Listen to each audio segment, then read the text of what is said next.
관절염 증상을 보겠습니다. 퇴행성 관절염을 바로 전에 동영상에서 제가 했고요.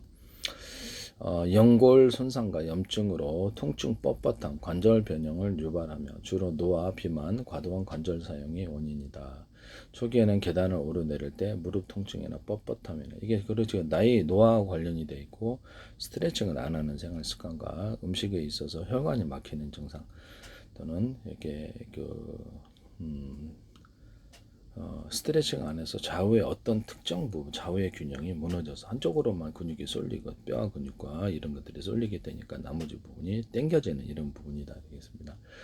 그렇게 해서 무릎 같은데 뭐 이게 과부하가 한쪽에만 이렇게 그리고 상다리다 그러면 골고루 균형 있게 다리가 있어야 되는데 서 있어야 되는데 한쪽으로 과도하게 체중이 실리는 경우도 하겠습니다. 그때 이제 이렇게 무릎이 아파지게 되는죠. 여기서 스트레칭 안 하는 원인과 관련이 되는데요. 초기에는 계단을 오르내릴 때 스트레칭 하신 분들 거의 없죠. 저도 안 하는데 초기에는 계단을 오르내릴 때 무릎 통증이나 뻣뻣함, 체중 조절, 규칙적인 운동, 수행 걷기, 올바른 자세 유지 이런 것들이 예방법이다. 이렇게 약물 및 물리치료로 증상을 완화한다. 이렇게 나오는데요. 아침이나 휴식 후에 관절이 뻣뻣하다. 강지, 혈액순환과 관련이 되어 있는데 관절을 많이 사용하는 통증 발생. 통증 발생하면 쩔뚝쩔뚝거리고 걷지도 못해요. 계단을 내려갈 때도 잘 안 되면 저도 다 경험을 했습니다. 운동을 잘못해서 그런 경우도 있고요. 관절 운동 시 좌우의 균형이 무너져서 그래요. 좌우의 균형이 무너져서 또는 앞뒤의 근육도 있는데 앞뒤의 근육도 무너지는 경우가 있어요. 그래서 이렇게 저도 무술을 하니까 다 연구를 했답니다. 네네네. 그래서 몸을 이렇게 사방이 아플 때, 무릎이 아플 때, 팔꿈치 아플 때, 사방이 아플 때 스스로 치료하는 법을 배웠죠. 네. 그래서 관절을 많이 사용하는 통증 발생, 아침이나 휴식 후 관절이 뻣뻣함, 계단을 내려갈 때 무릎 통증, 관절 운동 시 소리, 마찰음, 부종, 붓고 물이 차는 현상, 관절 변형, 운동 범위 제한 및 극심한 통증 이런 게 있어요.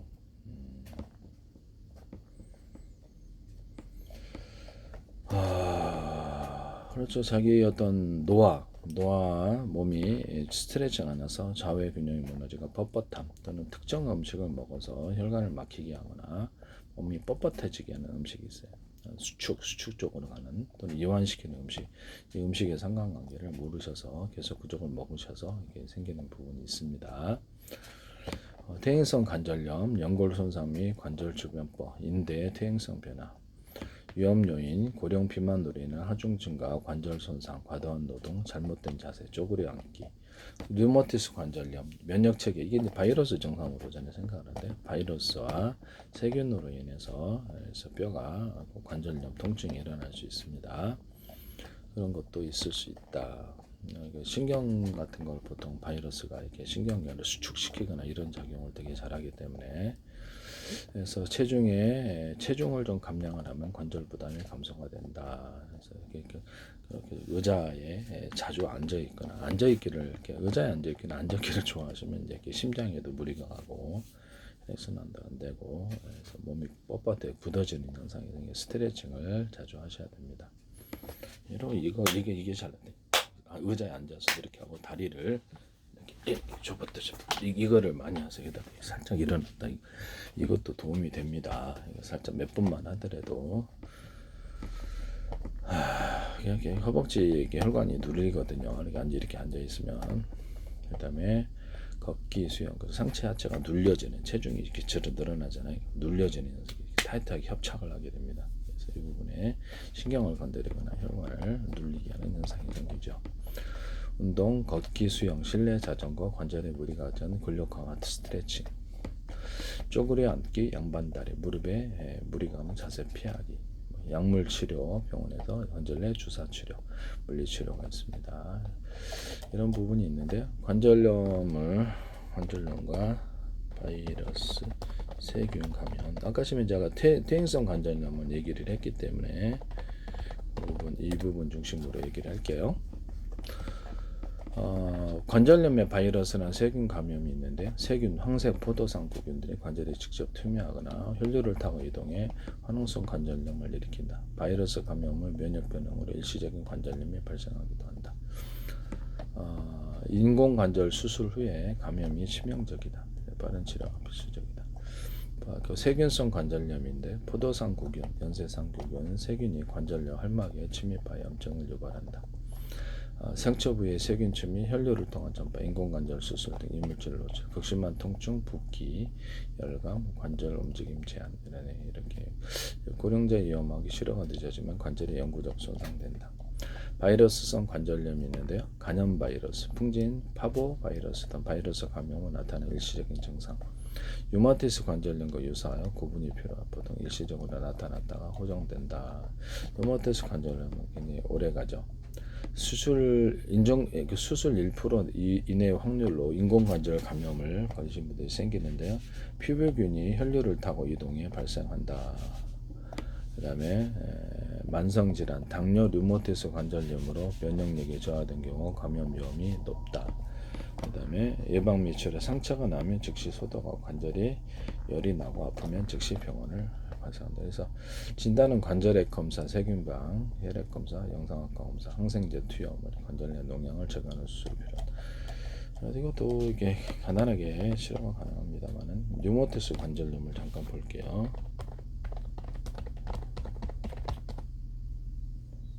류마티스 관절염 증상. 손가락이나 손목, 발가락, 작은 관절의 대칭적인 통증, 붓기, 열감. 저는 이걸 바이러스 증상으로 보고 있는데요. 특히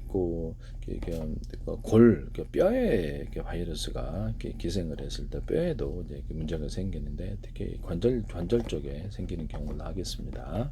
이런 걸 바이러스 약 먹으면 돼요. 네네. 저는 그걸 다 이렇게 개발을 했습니다만은.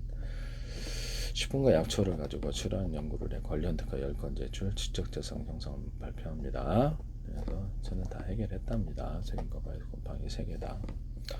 그래서 특히 아침에 1시간 이상 관절이 뻣뻣한 조조강직이 대표적 10년 걸렸네. 10년 조조강직이 대표적인 증상입니다. 식품과 약초를 통해서 발견했습니다.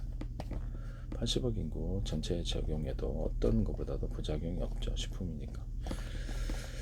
아침에 1시간 이상 관절이 뻣뻣한 조조강직이 대표적이다. 이게 어디서 나타나면 갑상선 항진증에서도 똑같이 아침에 1시간 이상 이게 하체 경직이 일어나는 이런 부분이 있어요. 이게 바이러스와 관련이 돼 있는데 신경을 갖다가 그쪽에 둔하게 수축을 만들어 주거나 3차 이게 신경 여기도 헤르페스 걸릴 때 뻣뻣하고 어르르기 이런 거하고 관련이 다 돼 있다. 그래서 피로감, 식욕부진, 전신 세압감 방치 시 2년 이내 관절 변형이 온다. 조기 진단과 치료가 중요하다. 아침에 잠에서 깬 직후 손가락이나 관절이 뻣뻣하여 잘 펴지지 않는다. 움직이면 1시간 이상 지나야 풀린다.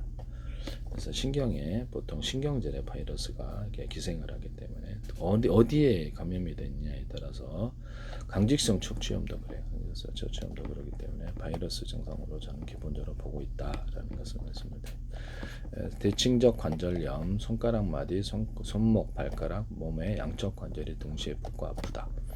관절 통증 및 붓기, 활막염으로 인해 관절이 붓게 붓고 열감이 느껴지면 심한 통증이 발생한다.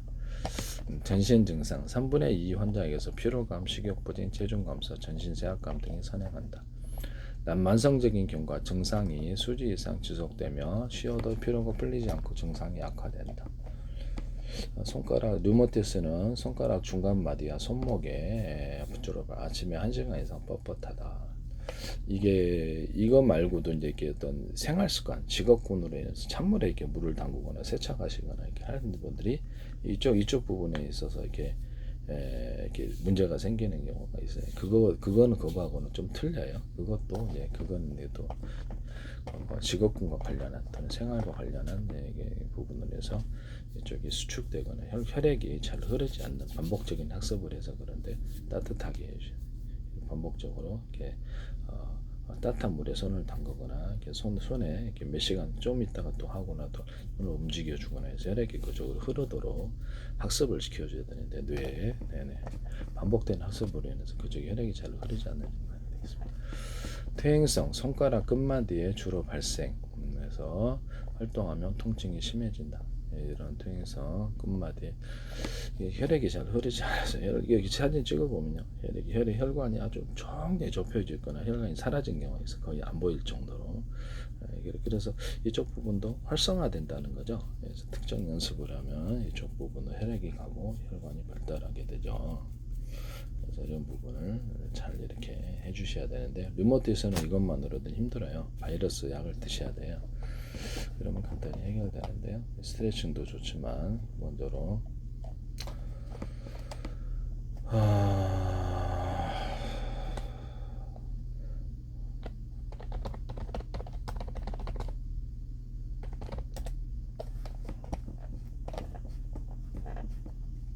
이런 부분을 말씀을 드립니다.